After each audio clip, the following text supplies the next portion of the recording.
And as long as you have the job number accurately reflected on both, it won't be an issue. Good question, though. Any other questions so far? All right, logging in. When you log into the system, you're each going to have your own login and password. Most of you, on the front of your folders, there's a vendor number listed there. The vendor number is going to be what you're going to use as your login. The vendor number is going to be on the top of your work orders and purchase orders, as well as your checks, and that's what you're going to use as your login to the ITK site. Your password is the word password. So we obviously don't want to keep it the word password for long, because you want to only have access to the information that you can see. You don't want everybody seeing your work. So what you want to do is the first time you log in there, there's going to be a link at the bottom that's going to say change password. Go ahead down there and click that link, and then when you click it, a little box like over on the right hand side is going to pop up, and it's going to allow you to enter your new password and then re-enter it and click save. Every other time you log in, use your vendor number and that password. Yes, sir? Multiple passwords per company, or is it just one? I would share the one. Okay. One of the things that we're going to go over is that for each login that you have, there's a monthly fee. Rodrock Homes is paying the monthly fee now. I think they're going to do it for like a year, but it's $8.95 a month. I think they're just going to pay that to get everybody up and going on it. But if you really need an extra one, you know, talk to them about it. But you should all be able to share the same one. The only ones that I've seen that needed extra ones where maybe you have a foreman that you don't want seeing all the dollar amounts, or a foreman that has crews that you don't want seeing all the dollar amounts. So you have an extra login that doesn't have the same security access to it. You could do that. Yes? We're in different locations. Can two of us be logged in at the same time? Yes. Yep. Yeah, it creates another session when you do that. You'll be fine with that one. All right, let's look at what it actually looks like here. So right now, I'm going to log in as a plumber.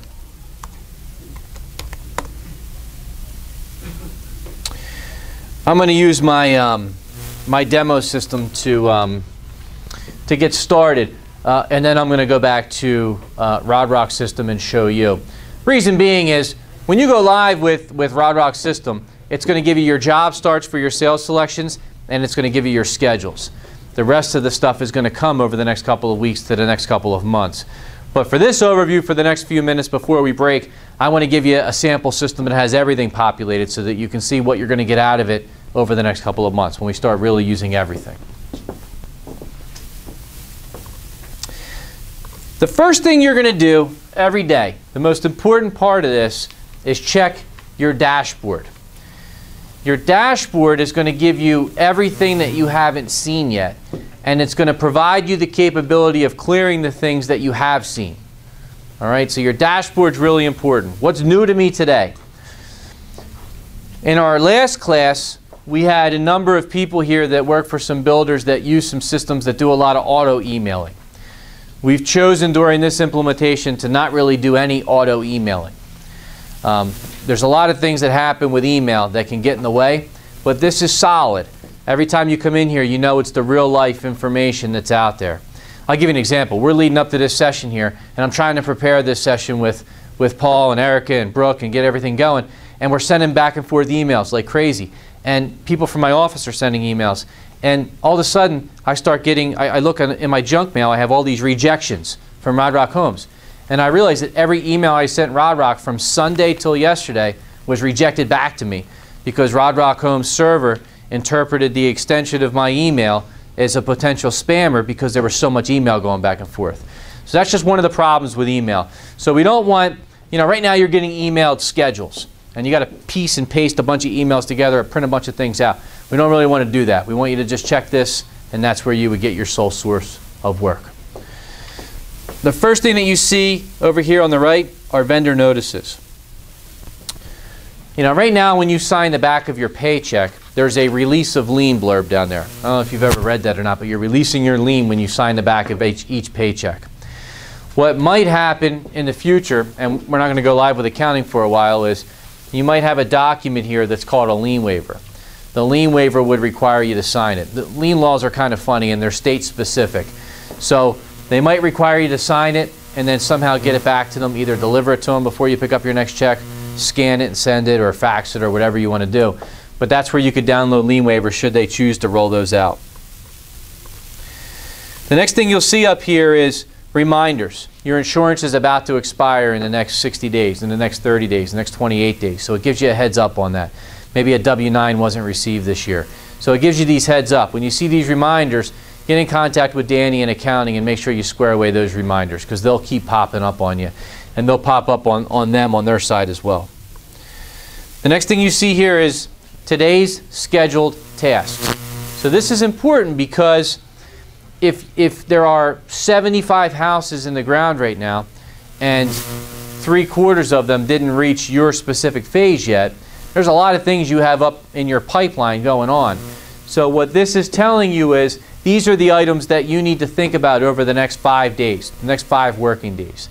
So the column that you see there that says original start, that's similar to the emails that are coming out today. That's what we originally planned on doing. That's when you were originally supposed to come in. Now, a lot of times they'll put a house on hold because we want to stop a house at a certain spec level until we sell a few more specs, and then we want to move this house back up. So that original schedule is like a reference to tell you back a long time ago when we loaded it, this is what we were thinking you were going to do should we have just kept on building it. Okay? If the house is on hold, you'll still see it on your dashboard. But on the right-hand side where it says comments, there'll be a circle with a line through it, big red circle with a line through it, and it'll say on hold. And if you hold your mouse over it, you'll see the full comment as to why it's on hold. We put it on hold to reach spec level 30, anticipated removal from hold on whatever date. So you'll have notes out there from Steve as to giving you a heads up as to when it should come off hold. Next, we have our work orders. So for those of you who are work order vendors, this will make a lot of sense because this is where your work orders will go when they're created by the back office. From a process standpoint, the numbers from your Schedule A are all stored on file. Buyers come in, they design the house exactly like they want. Paul and Erica review it. They release work through a stage, through a spec level. Then that generates the work orders. And then your work orders come out here like this. If you hold your mouse over top of the house number, you see the house address pop up. If you click on one of the work orders, the system goes through and it prepares a PDF. But instead of trying to open up a PDF reader during that process, it creates another tab in your internet screen so that you can view it. So once I click it, it says, click here to open. Then when I click, there's my work order. Now notice it's similar to the work order in your packet, but in my example, I'm getting paid for plumbing final. And then along with plumbing final, I'm getting paid for the guest elite suite with the kitchenette and the draws associated with that, plumbing options for the jacuzzi tub and whatever else is in there. Then it says additional options on other work orders in the same category. It's telling me what other options are coming down the road that I might need to think about. And then if there were any colors, I would see those down there. So here's what I see when I click the work order from my dashboard. Now, if you take your mouse and you put it down here somewhere, you'll get this little window that pops up. Adobe does this whenever you have something opened up in an internet screen that's actually a PDF, and they put the ability to save or print or drill down and maximize into it. So if you wanted a hard copy, you could send it to your printer. If you wanted to save it into a directory where you save all your work orders, just click to save and put it in that directory and you're good to go. All right? That way you could reference it later. When you're done, don't hit the big red X to close it. Just hit this little X over here, and then that takes you back out of the screen. When I scroll down a little bit further, now I have my purchase orders. If I'm a supplier, this is full of all the new work I have to do. If I'm not a supplier, and I'm a plumber, I'm a turnkey vendor like this, then these are going to be for the purposes of variances or back charges or service work. You know, these are on-the-fly type of items that I might need. That fall into the purchase order family that are authorizing me to do some work and telling me that I'm going to get paid after the work is done. All right? If I have a circle here, a blue circle with an exclamation point in the middle, that means that the purchase order or the work order has changed. So some of this may happen in the beginning. A work order or purchase order might come out of the system, and Paul or Erica, being that this is new and they're trying to get all the pricing squared away, might manually change one. If that happens and you see this symbol, you probably want to come back in here. If you're going through the process of printing and handing them out to your crews, you probably want to come back in and reprint it, because you don't know if the one you printed last time is going to be the same as this one. So keep that in mind as well. If you see a red circle with an X through it like this, that means that the work order was created, but it was deleted. Now, many of you might see these because as we go live with work orders and purchase orders, we're going to generate all the work orders and purchase orders. Then we're going to delete the ones that you've already sent invoices in for. So you're going to see a whole bunch of red circles with X's on them for items that you've already been paid for from the invoices that you've sent in. Okay? In the future, if they should release one and delete it, that'll give you a heads up that they deleted one. But remember, this is your dashboard. So as you look at these and you complete these items, check the boxes as you go through. And when you don't want to see them anymore, check the box and then hit go at the bottom. When you hit go at the bottom, it takes anything with the checkbox on it and it removes it from your dashboard. So the next time you log into your dashboard, those items are not there.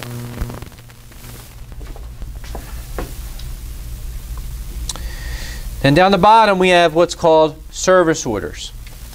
Service orders are for warranty work. So the homeowner has a punch list. Somebody's coming out to address the punch list. Later on down the road, there's more things that happen. Rodrock Homes is currently working with a company right now to handle a lot of this. So this will be something that isn't going to be implemented in the very beginning, but might be implemented in the future. So keep an eye out on that because your warranty processes might be integrated in with this as well in the near future. So main things about the dashboard are keep it clean, review it, get what you need off of it, and then clear it. For the vendor notices, when you clear those, they don't come back up unless a check run goes through again and it senses that you have a W-9 that's outstanding. It'll pop another warning up for you. Lien waivers, they don't come back up, so be careful clearing those. Work orders and purchase orders, there's another link that you can go to look at your work orders and purchase orders. So if you clear those by accident, don't worry about it. There's another link you can go to get that. And I'm going to show you how you can manage your payment history a little bit as you go through here as well. Is that my break alarm? All right, let's do this. Let's take 5 minutes, stretch your legs, make your phone calls, 10 minutes if you need it, and then when we get back, we'll look at some of the other links, okay? Restroom's right on the corner. All right, so we looked at the dashboard. So you're going to want to definitely check the dashboard every single day. Check the items off, clear them from your dashboard regularly. Now, once you've cleared work orders and purchase orders from your dashboard, you have a menu right here. You have one for work orders, one for purchase orders. Just make a note of that. We don't have to go in there and click on it right now and go through the whole thing. Click on it when you have time and you go home. They're there. So you clear them from your dashboard. You can always get to them. Look at all developments. Click on the work orders. Click on the purchase orders. Something that's real important, a couple questions came up at the break. In my opinion, it's probably the most important part of this whole process behind the schedule, and that's being able to see the status of the work orders and purchase orders as they're released to you and where they fall on the payment side of things. So if you click on work orders, purchase orders, the first time you click on any of these menus, the system pops up and it wants to know what development you're going into. So that's something to keep in mind. You got your companies over here, so you can hit your drop down, you can see your companies. Then you can drop down your development list and see your developments alphabetically. You probably are all more familiar with your developments, so you might just want to find your development. There's not many, so you could probably just come down and pick the one you want.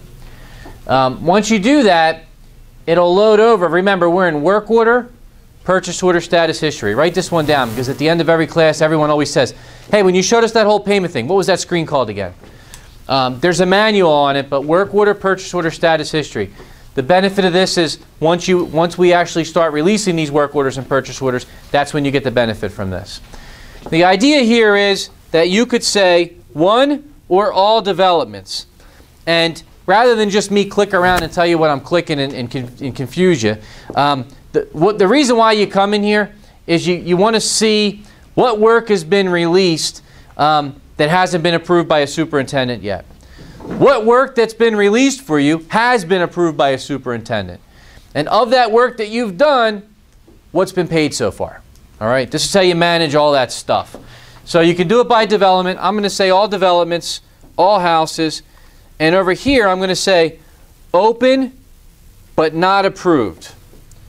That means the work orders and purchase orders have been created, but the superintendent did not approve them yet. And then over here, it defaults to 30 days. I'm going to say this year. So for this entire year, show me everything that's open, but it has not been approved yet. Now, part of this whole process that I didn't really go into a whole lot of detail on is your superintendents. There's a few of them in the room. Your superintendents have iPads. All right? You can use iPads. You can use anything that has internet access that's easy for you to get around and quickly with internet access get to the information you want. Your supers have iPads. iPads are probably the easiest to use. When they walk into a house, they're going to have the iPad with them, and they're going to have the house loaded on there. When they review your work, they're going to be updating the iPad. So if your work's done good, they're going to check off the schedule that the step was done, and they're going to approve your work order or purchase order for payment. If your work wasn't done and wasn't complete, but you left, if it's good enough for the next trade to come in, they'll probably mark off the schedule, but they're not going to mark off the work order or purchase order and approve it for payment. They're going to have a reason code on there that says job site wasn't cleaned up, work wasn't finished, something along those lines. All right? And they're the two most common things. Or you didn't show up at all, they're going to probably call you and reschedule and do it right on the iPad. So please understand that unlike maybe some other builders that you've worked for, and maybe some other systems that they've used, this isn't something that's going to fall by the wayside and the supers are going to keep calling you to tell you when you have to do things. Yes, sir? You may have covered this and I missed it, but let's say you go in, because I've worked on one of these before for another builder. Let's say you go on Monday the 1st, and you see your job, and you do everything you need to set that job up to go maybe the 10th. Somebody somewhere forgot to add something, something comes up, and they add it on the 4th. Does it make an alert? Because you went in on the 1st and did everything, you think you're good until you deliver on the 10th. Something was added, you know, after that. Does it alert you that status was changed? What kind of material do you deliver? Millwork.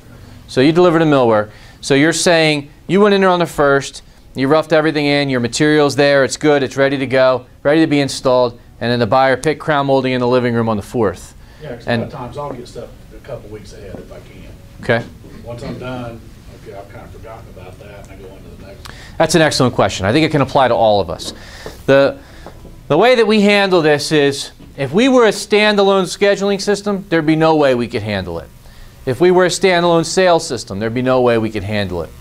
The way the system handles it, and Rodrock does a real good job of managing this, is each option in the system has a cutoff stage.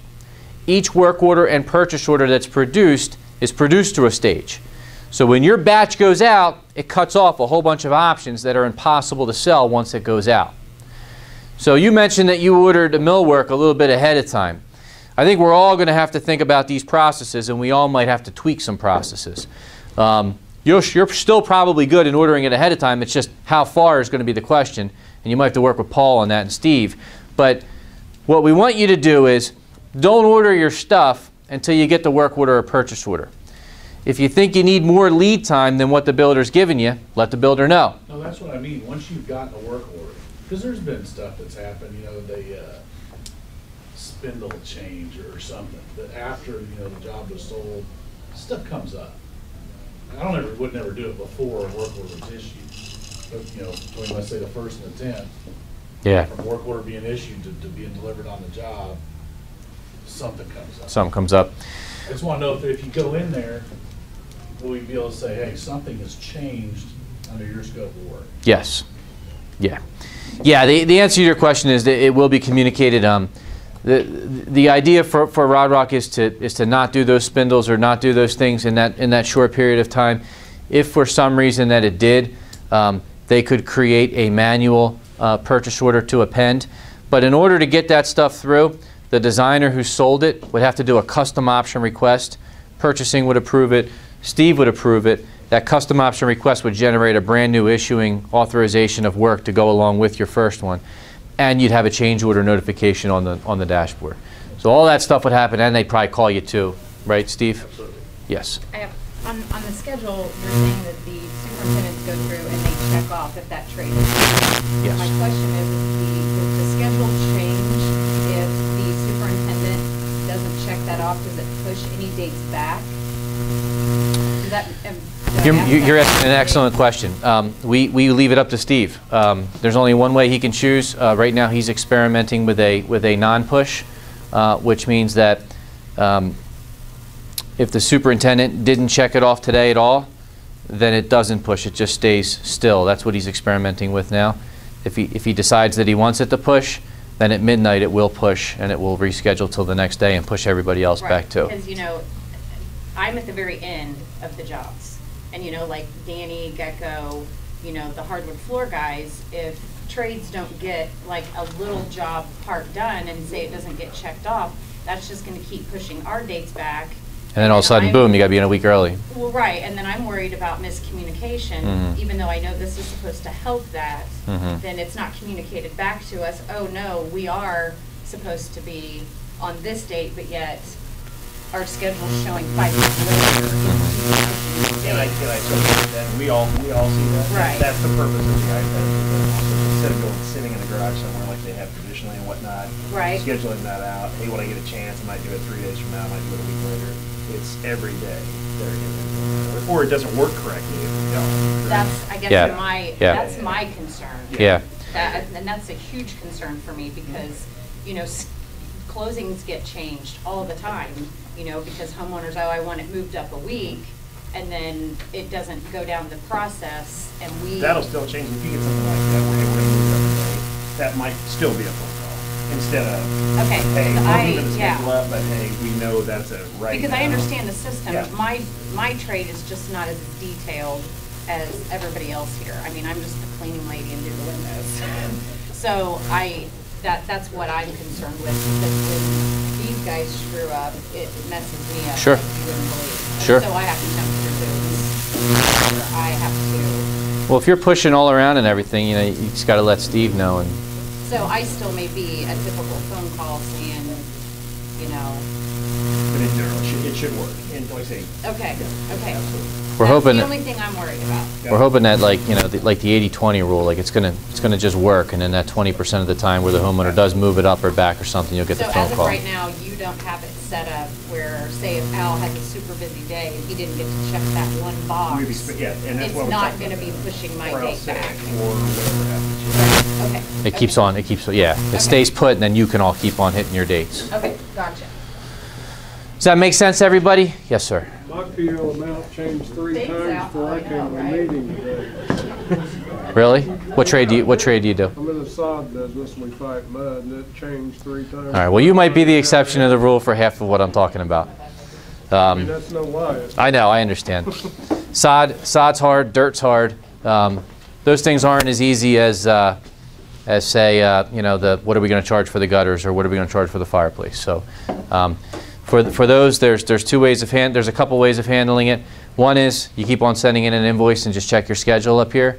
The other is we do a work order or purchase order for the minimal amount, and then once you tell us the price differences and the extra sod that you need and everything else right before your delivery, or when you're out there, let your super know.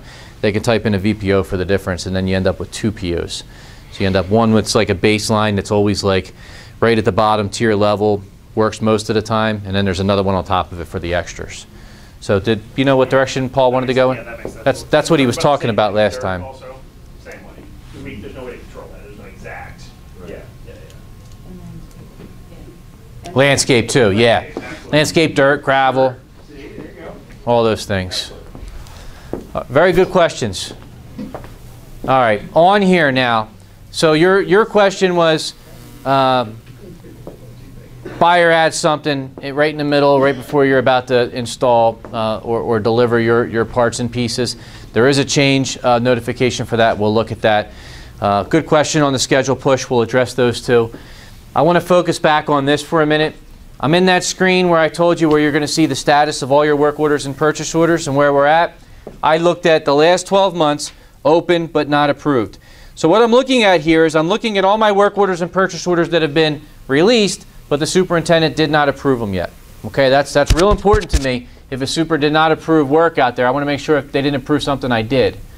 Next thing, approved but not paid. When I look at the items that are approved but they're not paid, that means that you did the work. If you did the work, the next most important thing is that it make its way into the invoicing batch. And then we need to figure out when we're going to get paid. Now, I can't say with a blanket statement on what that really means to everybody in here because you've all negotiated different points in time on how long your invoice ages until you get paid. But I can tell you that a superintendent is going to approve each and every one of your work orders and purchase orders. So you can use this as a tool.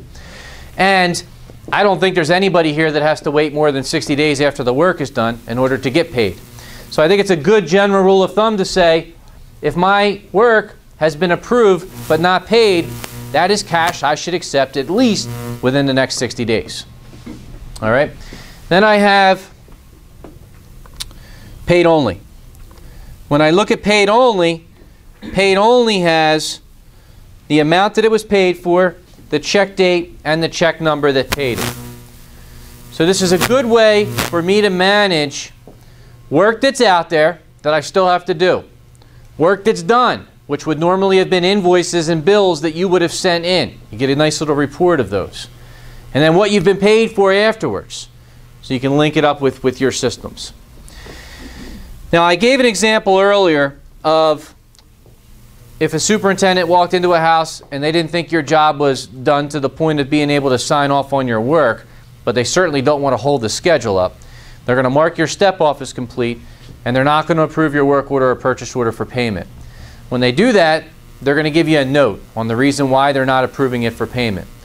When you look on here and you see an amount in red, hold your mouse over the amount in red and it will tell you why you're not going to get paid, and that'll give you a reason to go back.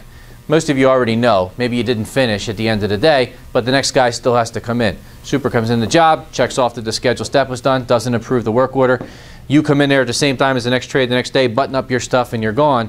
Super will then check it off the next day that it's ready for payment. So that stuff might happen. So you know, that's how you get a notification of that.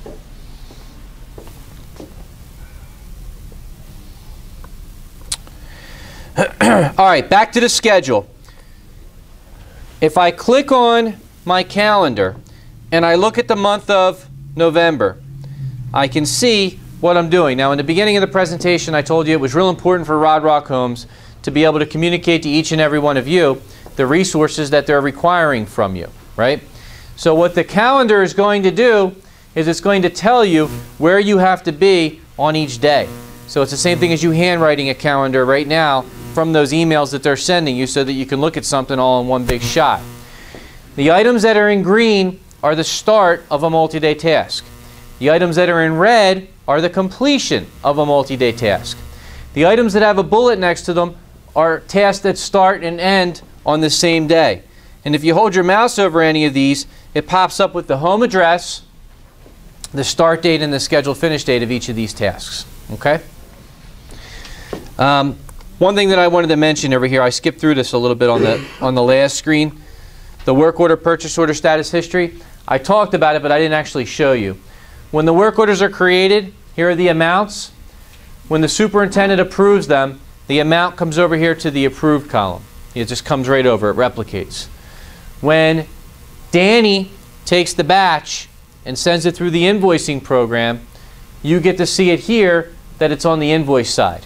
Invoiced means the same thing as you entering an invoice in QuickBooks, that you're going to pay something when you cut your next checks for all the invoices that are due. So you're in the queue and ready to be paid when you hit the invoice side.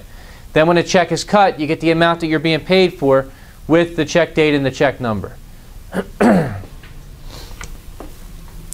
All right, in addition to the calendar, if you click on the schedule menu, you can click on the entire development or just one house or all developments that you're required to be at. If you like seeing the schedule in a view like this, which I know a lot of people do, this might be better for you. It's a little easier to print too if you wanted to. This is allowing you to see the house number, and if you hold your mouse over the house, it gives the house address, the activity code. If there's a hyperlink on it, that means there's a checklist associated with it. The checklists aren't going to be rolled out right away. What the checklists do is the checklists are for both yourselves and the superintendents to make sure things were done, to make sure that you don't end up with situations like the task was done but we're not going to pay you. Is there anybody in here that's NHQ certified? This checklist system was developed for NHQ certified trades. It's a program that the NAHB rolled out that requires each trade specifically to go through a quality control course that pertains to your specific trade, and then you pass a test at the end. When you pass the test, you get a certificate. You give the certificate to the builder, and what that does is it tells the builder that you can basically approve your own work by checking off items on a checklist. And if the builder or the superintendent says, no, that's wrong, and the builder comes out and documents it, you can lose your NAHB license. It's a big thing that was real popular in 04 and 05 when the market was going good. When the market slowed down, the program kind of didn't pick up as much steam as they thought. But that's why we developed it. So that layout, that function is kind of what it serves, but there might be checklists out here that you can utilize in the future. The nice thing about the checklist too is that when you check something off or the